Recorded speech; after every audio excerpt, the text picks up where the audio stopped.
Hello दोस्तों, एक बार फिर से आप सभी लोगों का YRS क्लास में बहुत बहुत स्वागत है। दोस्तों, हम पढ़ रहे हैं क्लास 10 विषय सामाजिक विज्ञान। अब दोस्तों, सामाजिक विज्ञान में जो आपकी इकाई पहला है भारत और समकालीन विश्व इतिहास, इसमें दोस्तों जो आपका पहला खंड है घटनाएं और प्रक्रियाएं, इस पहले खंड में जो आपका पहला पाठ है यूरोप में राष्ट्रवाद का उदय, यानी यूरोप में दोस्तों इसमें जितने भी बहुविकल्पीय के महत्वपूर्ण प्रश्न हैं, मैं आज उन सभी प्रश्नों को आपके सामने अच्छे तरीके से बताने वाला हूं। तो दोस्तों, प्रश्न नंबर 1 आपके सामने कह रहा है, इनमें से किस वर्ष में फ्रांस में नागरिकता संहिता, जिसे नेपोलियन की संहिता के नाम से भी जाना जाता है, का उदय हुआ? दोस्तों, पहला ऑप्शन आपके सामने है 1800 ईस्वी, दूसरा है 1802 ईस्वी, तीसरा है 1804 ईस्वी, चौथा दोस्तों आपके सामने है 1806 ईस्वी। दोस्तों, इन चारों ऑप्शन में ऑप्शन नंबर आपका तीसरा सही है 1804 ईस्वी। यानी दोस्तों 1804 ईस्वी में फ्रांस में नागरिकता संहिता, जिसे नेपोलियन की संहिता के नाम से भी जाना जाता है, उसका जो उदय हुआ था वह 1804 ईस्वी में हुआ था। प्रश्न नंबर दूसरा आपके सामने कह रहा है, इनमें से कौन सा सामाजिक वर्ग 18वीं शताब्दी में यूरोप में सर्वाधिक प्रभुत्वशाली था? ऑप्शन पहला है दोस्तों कुलीन वर्ग, दूसरा है सामंत वर्ग, तीसरा है कृषक वर्ग, चौथा दोस्तों है श्रमिक वर्ग। दोस्तों, आपको याद रखना है इन चारों ऑप्शन में ऑप्शन नंबर आपका पहला अर्थात कुलीन वर्ग, यानी दोस्तों सामाजिक वर्ग 18वीं शताब्दी में यूरोप में सर्वाधिक प्रभुत्वशाली कौन था? जो कि ऑप्शन पहला है कुलीन वर्ग ही क्या था, बहुत ही सबसे ज्यादा प्रभुत्वशाली था। प्रश्न नंबर दोस्तों, प्रश्न नंबर तीसरा आपके सामने कह रहा है, वियना संधि कब हुई?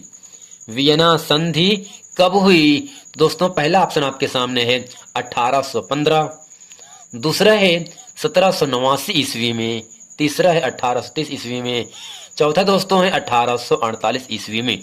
दोस्तों, आपको याद रखना है वियना की संधि 1815 ईस्वी में हुआ था, जो कि ऑप्शन नंबर आपका पहला सही है। तो दोस्तों, प्रश्न नंबर 4 आपके सामने कह रहा है, निम्नलिखित में से किस संधि के फलस्वरूप यूनान को एक स्वतंत्र राष्ट्र के रूप में मान्यता मिली?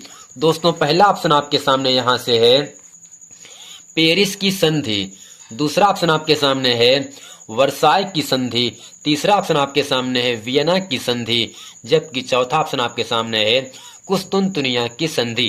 दोस्तों, आपको याद रखना है कुस्तुनतुनिया की संधि, इसके फलस्वरूप यूनान को एक स्वतंत्र राष्ट्र के रूप में मान्यता मिली। किसके संधि के फलस्वरूप दोस्तों? कुस्तुनतुनिया की संधि के फलस्वरूप यूनान के लोगों को एक स्वतंत्र राष्ट्र के रूप में मान्यता मिली, जो कि ऑप्शन नंबर आपका चौथा सही है।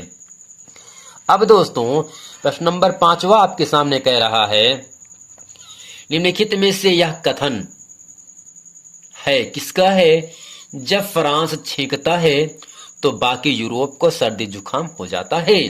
तो दोस्तों, निम्नलिखित में से यह किसका कथन है?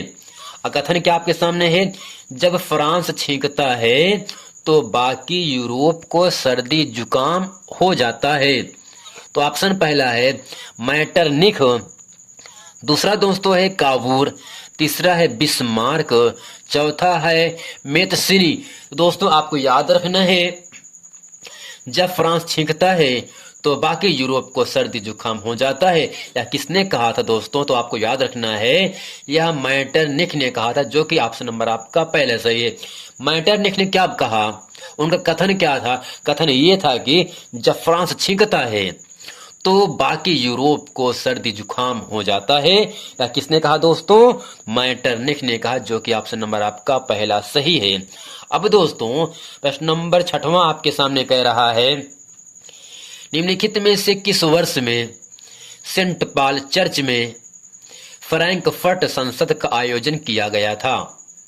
किस साल में, किस वर्ष में सेंट पॉल चर्च में फ्रैंकफर्ट संसद का आयोजन किया गया था। तब इसमें पहला ऑप्शन दोस्तों आपके सामने है 1815 ईस्वी, 1848 ईस्वी, 1850, चौथा है 1865 ईस्वी। दोस्तों आपको याद रखना है 1848 ईस्वी में सेंट पॉल चर्च में फ्रैंकफर्ट संसद का आयोजन किया गया था। किस में दोस्तों? 1848 ईस्वी में, जो कि ऑप्शन नंबर आपका दूसरा सही है।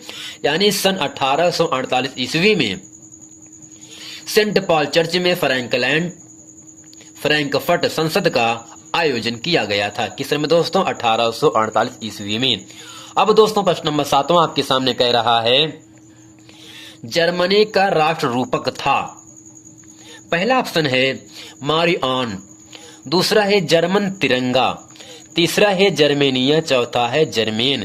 तो दोस्तों आपको याद रखना है जर्मनी का राष्ट्र रूपक था इन चारों ऑप्शन में ऑप्शन नंबर आपका तीसरा जर्मेनिया।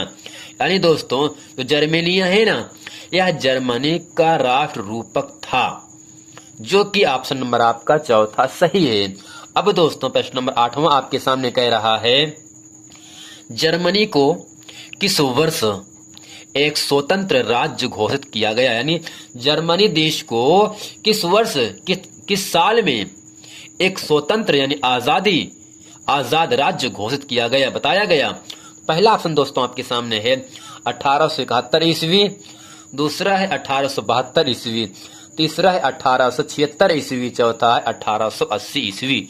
दोस्तों आपको याद रखना है सन 1871 ईस्वी में जर्मनी को एक स्वतंत्र राज्य घोषित किया गया था। किस में दोस्तों? 1871 ईस्वी में जर्मनी को एक स्वतंत्र राज्य घोषित किया गया था, जो कि ऑप्शन नंबर आपका पहला सही है 1871 ईस्वी।